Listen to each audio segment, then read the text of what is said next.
Hey everyone, welcome back to the channel. In today's video, I'm going to show you how to export the chat history on Telegram. First of all, I will be exporting this chat with a bot, but this works for any other chat and it will export basically any messages or image or whatever you want to export. So first of all, just tap on these three dots here and then simply tap on this export chat history.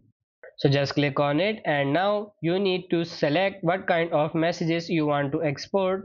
So if you want to export photos, videos, voice messages, video messages, stickers, gifs or files, you can just select them. Here is the size limit. So there is a file that is bigger than 40 megabytes, it will not get exported.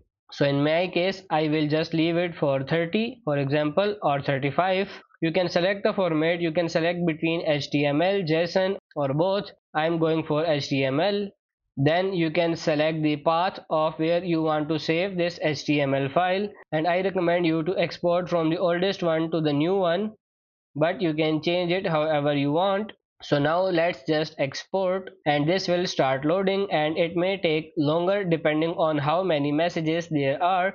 Basically all the chat like messages, videos, photos, whatever you have. So that's how you can export chat history on Telegram. I hope this video was helpful. If it is, like it and subscribe to the channel. Thank you.